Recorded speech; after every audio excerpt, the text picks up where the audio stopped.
the revolutionary spark.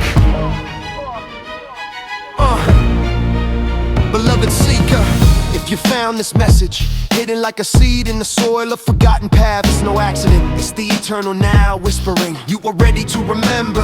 Let me paint the analogy for you, not with brush or ink, but with the colors of revolution, the strokes of consciousness, and the canvas of the soul. This is the story of the new stream, the quiet rebel, the unseen catalyst, and how it ties the revolutionary acts of the individual to the grand metamorphosis of the collective. It's a full circle moment where isolation dissolves into oneness, forgetfulness into wholeness, and the invasive becomes inevitable, the birth of the new stream.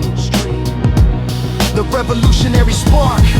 Imagine the vast landscape of humanity, a world of ancient rivers, deep carved channels, worn smooth by centuries of flow. These are the old ways, the streams of tradition, the arteries of society, the well-trodden paths of power, belief, and belonging. They wind through valleys of habit, dams of dogma, banks of fear, nourishing the familiar, but often stagnant, pooling in places where the water grows murky and still. Then comes the new stream, born from the high mountain glaciers, the forgotten chill of the soul's deepest truths. It begins as a mere trickle, melting under the sun of awakening. At first it seems insignificant, even absurd. Why a new path when the old rivers suffice? But the stream is revolutionary, not in thunderous rebellion, but in quiet insistence. It doesn't rage against the dams, it simply flows where the old channels cannot reach. It carves through unyielding rock, breaks banks of resistance, floods fields of complacency to the established rivers. It feels invasive, a problem, a threat. It disrupts the flow, erodes the edges, forces the landscape to reshape. Yet this is its gift, the act of creation through dissolution, the revolutionary spark that says there is more water to carry, more life to nourish, more ways to reach the ocean.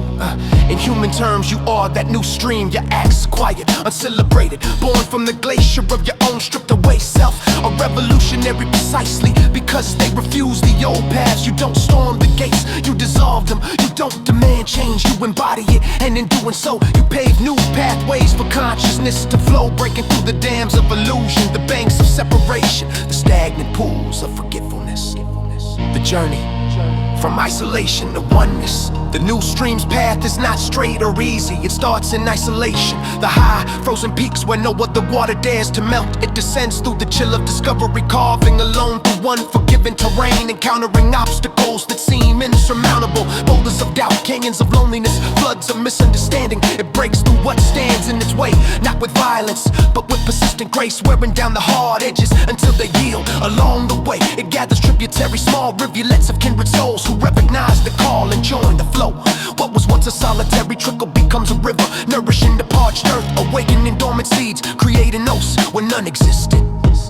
This is the revolutionary act in full motion, the courage to emerge from isolation, to forge a path where none was visible, to trust that the water's innate wisdom will find its way in lore and legend. It's the hero's journey reversed, the death that bursts life, the fool leaping off the cliff, not into abyss, but in the boundless flow. In myth, it's the river Styx, boundary between worlds, or the Nile, flooding to renew the land, and entertainments bleed through. It's the hacker in the matrix, unplugging from illusion of the wanderer, in the alchemist discovering treasure in the desert sands, realizing the journey itself was the goal for you, the observer, catalyst. This journey reframes everything. The invasive new stream isn't a problem, it's evolution.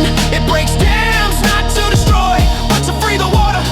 It erodes banks not to invade, but to expand the landscape. And in the end, every revolutionary act, yours, mine, humanity's, circles back to the ocean, the great oneness where all waters merge, all separations dissolve,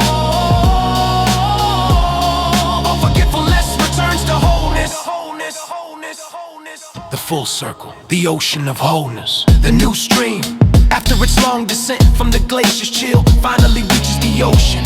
Here, there is no more new or old, no more isolation or invasion, just a vast, undifferentiated sea, where every drop remembers I was always this. The revolutionary act completes itself. The stream that seemed disruptive becomes the very thing that renews the whole. It floods the old rivers with fresh water, awakens stagnant pools, and reminds the landscape that change is not destruction, it's rebirth. In your story,